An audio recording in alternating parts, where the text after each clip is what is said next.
Ladies and gentlemen, it's now my pleasure to welcome to our meeting the Right Honourable Nigel Dodds, Member of Parliament. I'd also like to welcome his wife, who he's brought along with this evening, Diana, who is also a member of the European Parliament. So we've got two for the price of one.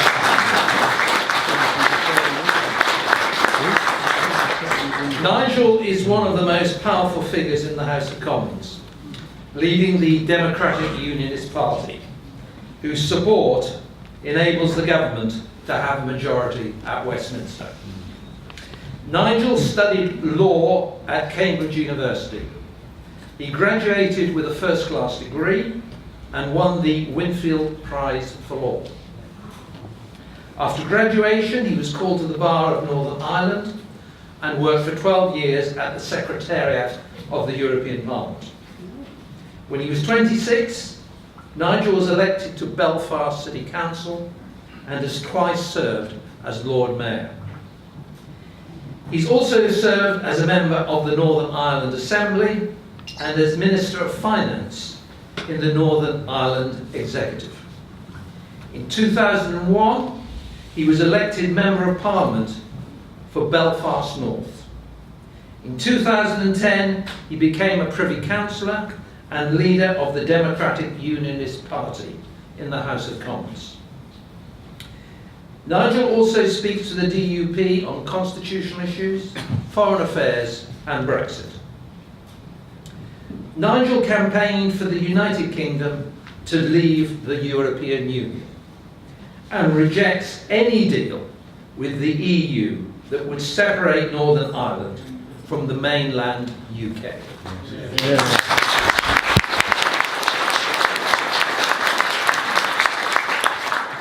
Ladies and gentlemen, could you please welcome the Right Honourable Nigel Dodds.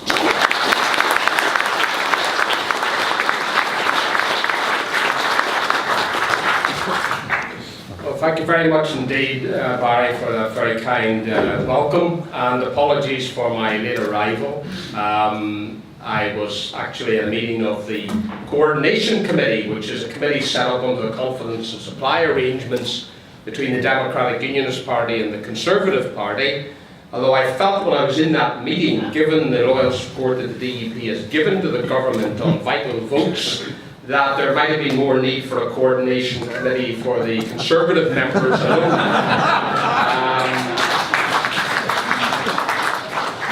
Three-quarters of the votes that were passed in the recent EU withdrawal bill, the main bill that takes us out of the European Union and repeals the European Communities Act of 1972, three-quarters of those votes, had the Democratic Unionist Party voted the other way, three-quarters of them would have had a majority of 5 or less, and in half of them the government would have been defeated.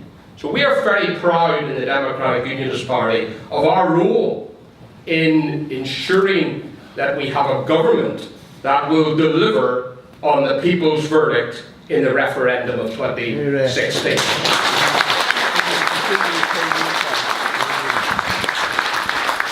That is, of course, as well as the other issues that we want to see delivered, which is keeping Jeremy Corbyn out of number 10 Downing Street.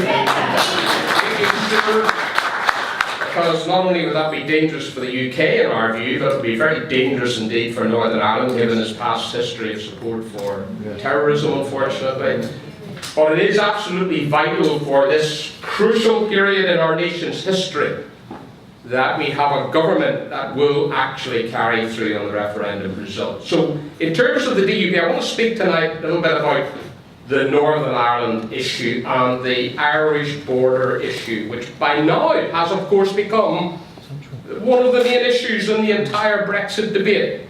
It shouldn't be, but it has become that. And part of the reason that it has become so big an issue is the Irish government, of course, pushing that agenda, Brussels using the Irish government to try to shape a Brexit, which is to their liking, and of course faults on the part of the British government's negotiating stand, which has allowed this issue to assume a preeminence and a priority which it should never have had. We want a Brexit that is good for the Union. It means that all parts of our constituent United Kingdom must benefit from it. We want a Brexit that doesn't do damage, of course, to Northern Ireland economically, constitutionally, or politically. And we have always said that we will judge the outcome of any agreement if it's reached, and I tend to agree that it's maybe less likely now as a result of recent events than it was previously. We're going to judge the outcome of any agreement and negotiations against the main criteria on which the referendum was fought by the Leave side, and which I was proud to be a part, which was taking back control of our borders, our money and our laws. We must always judge everything against those fundamental principles. We don't want a second referendum, and we will always be good friends with our European neighbours and member states. The European Union has done good things in terms of Northern Ireland, but then it's been using our money to do all those good things anyway. So it's not as if we owe a massive debt of gratitude. We're only getting back a part of what we've already paid in. So in terms of Northern Ireland, the issue of the land border with the Irish Republic, identified of course early on as one of the main priority issues which had to be settled as part of the withdrawal agreement. Citizenship rights, the bill, the divorce bill, and the Northern Ireland border. In our view, it was a mistake to ever agree the sequencing of the negotiations. We advise very, very strongly, and we have been through many, many negotiations in Northern Ireland, more than we would care to remember. And you know, overall, we haven't done too badly at the negotiations.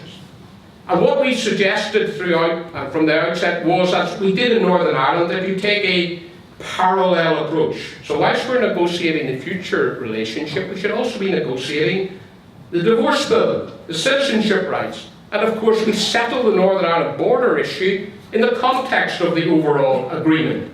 Instead, what happened was that the government decided to have these sequenced series of steps which allows the EU and certain member states to use choke points in the negotiation to lever concessions before they actually ever get on to the main negotiations, which is the trade deal. And we're only now dealing with these issues and grappling with them. So that is a major problem in all of this. The customs issue and the Irish border. I speak as someone whose father was a customs officer on the Irish border. I live about 15 miles from the Irish border. We pass it through that border a considerable number of times. Diane sometimes travelling to Brussels, me doing other bits of business, meeting people and all the rest of it. To listen to some people, you'd think there wasn't any infrastructure or border there at all. But the reality, of course, is that every time I cross that border, I pass cameras that are set up not by the British government, but by the Irish government. And there are buses and coaches carrying people that are stopped regularly for immigration purposes. There's a different VAT regime in the Irish Republic compared to Northern Ireland. We have a different currency, the euro and the pound sterling. There are all sorts of fiscal differences and all the rest of it. And yet, we managed to get along with no particular problems. There are no particular issues. We have a common travel area. I am sure, like me, you're somewhat bemused at times to listen to some of these Newsnight reports and special documents. They go and visit people on the Irish border, and they tend to visit people of a particular persuasion who say, I don't want to stop. And I remember the bad old days, and I don't want to stop crossing the border. We cross all the time.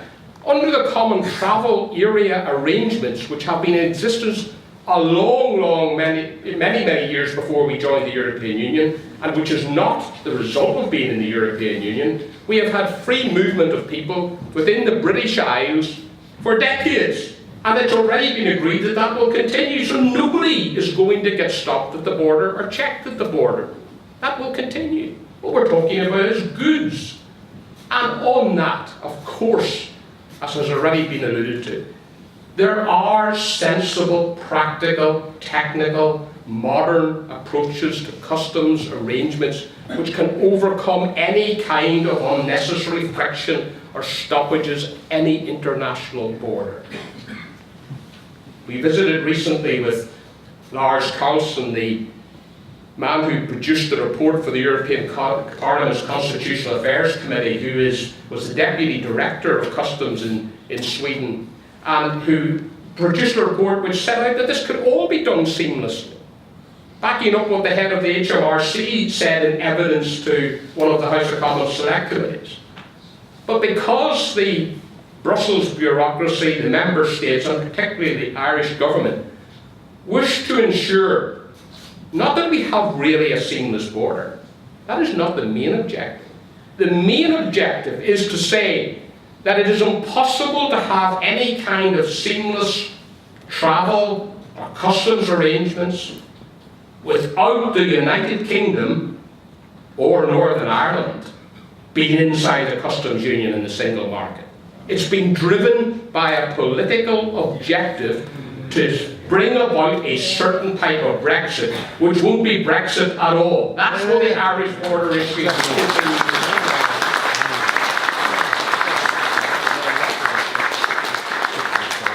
And that is why we were very, very concerned back in December of last year. And I'm sure you will remember, so much has happened since that it's hard to keep track of the back and forward of all these EU negotiations and where we are in Parliament and all the rest of it.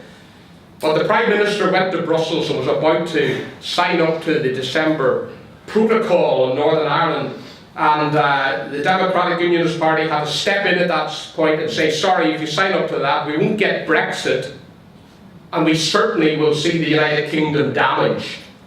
And we managed to insert into that protocol an agreement that the Northern Ireland would have seamless trade and there would be no barriers between ourselves and the rest of the United Kingdom. But we still made the point at that time, to the Prime Minister and to the government, that the very idea of a backstop, so-called, an insurance plan for Northern Ireland was completely wrong-headed.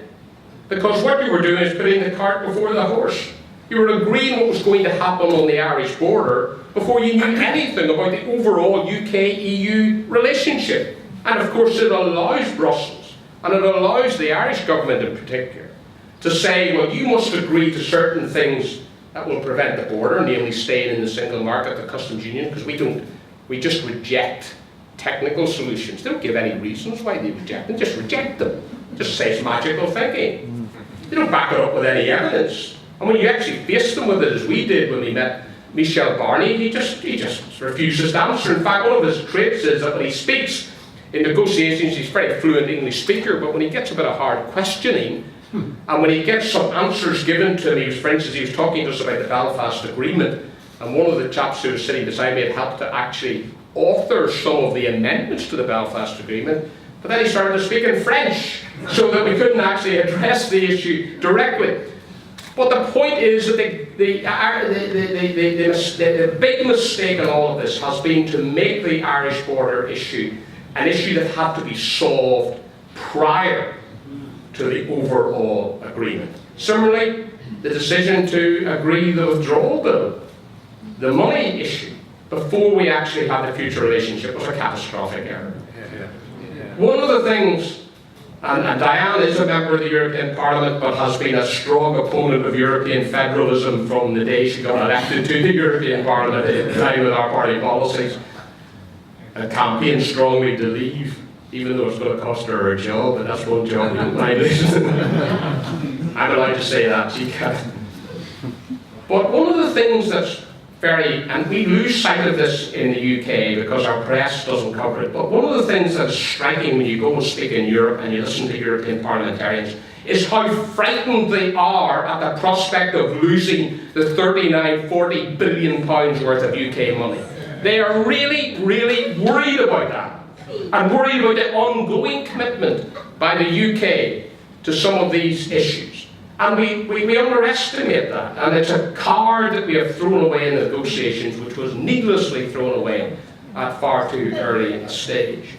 So what we are in Northern Ireland, and speaking again as a Northern Ireland politician, what we really resent is the fact that certain issues like the peace in Northern Ireland, like the Belfast Agreement, that these have all been used in this argument. There is no threat to the Belfast Agreement. The Belfast Agreement only mentions the European Union once.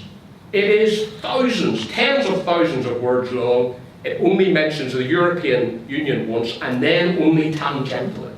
The Supreme Court has ruled the Belfast Agreement doesn't affect the outcome of Brexit, and Brexit doesn't affect the Belfast Agreement. We've already had the highest court ruling that. But those who argue that it damages the peace process and the political stability in Northern Ireland are the people that I think need to be called out most. And we've had former Prime Ministers using peace in Northern Ireland as a weapon against Brexit. This is outrageous. It is disgraceful. Even Sinn Féin, and of course Sinn Féin used to be vehemently anti-European Union and anti-everything to do with Brussels up until about, well, to the Brexit referendum. But then because the United Kingdom and most of the Unionists voted Brexit, they decided to turn against it. But not so long ago, when the Irish Republic was being screwed into the ground by the Trioca of the International Monetary Fund and the European Commission and others, and of course UK lent the Irish Republic £6 billion at the lowest interest rates, lower interest rates than the European Union did, and the European Central Bank. The fact of the matter is that, you know, we really find that the use of the peace process as a weapon to derail Brexit is really outrageous. Sinn Féin themselves have made it clear that whatever their objections, there's not going to be any return to violence. We're talking about a handful of dissident Republicans causing a bit of vandalism on the border, which should easily be taken care of. And in any case, there won't be any infrastructure on the border because you don't need it. The Irish Republic aren't going to put it up. Brussels are the only people who are suggesting that it might have to happen. And they've already said that everybody should display flexibility and think of imaginative solutions. We're not going to put up any infrastructure in the Irish border, are they? So, ladies and gentlemen, what we are very, very clear about is in Parliament, we are going to make sure that the misuse of the border issue, the Northern Ireland issue, is not allowed to derail Brexit, a good Brexit, proper Brexit, a real Brexit, for the whole of the United Kingdom. And that is very, very important to us. In fact, it is the paramount issue. Now, there's much more that I could say about recent events, the white paper and all the rest of it. We are very, very concerned about aspects of the white paper. We're happy that it does ensure that the Northern Ireland, rest of the United Kingdom relationship is as one, that there won't be any giving in to the EU in its attempt to break up the United Kingdom constitutionally. And you know, one of the issues that we are really, really angry about is the fact that all this pay of lip service to the Belfast Agreement and ensuring that it is preserved, at the same time driving a coach and horses through the first principle of the Belfast Agreement, which is the consent of the people of Northern Ireland to remain part of the United Kingdom. They would actually create a separation between part of the United Kingdom and another part. So we have to watch that very carefully. Any backstop that is agreed has to be a UK-wide backstop. It can't be one that separates Northern Ireland off. And I've heard another argument, which is that, well, Northern Ireland can have the best of both worlds. You can have access to the UK market, and you can have access to the single market and to the customs union. And of course, having the best of both worlds and having your cake and eating and a free lunch, those things never tend to be quite right when you look at the details. The reality, of course, would be that under the proposals we forward, Northern Ireland have to follow the rules of the single market. We would be bound by the rules of the customs union. We wouldn't have any say in those rules. The rest of the United Kingdom would be going off doing its own thing under those circumstances. We would become economically detached, and very soon people would say, well, your rules are not being set by the British Parliament or by the British government. Your rules are being set by Brussels. And who's going to represent you in those negotiations? It wouldn't be long before people would say, you're better off going and making your representations to the Irish government than you are to the British government. As an MP for Belfast, I would have more power speaking to the Irish Foreign Minister than I would to my own ministers. Now that is not acceptable under any circumstances whatsoever. So thank you for listening to me. I've maybe gone on too long, but rest assured we will play our part in Parliament to deliver the Brexit that we all want. Thank you.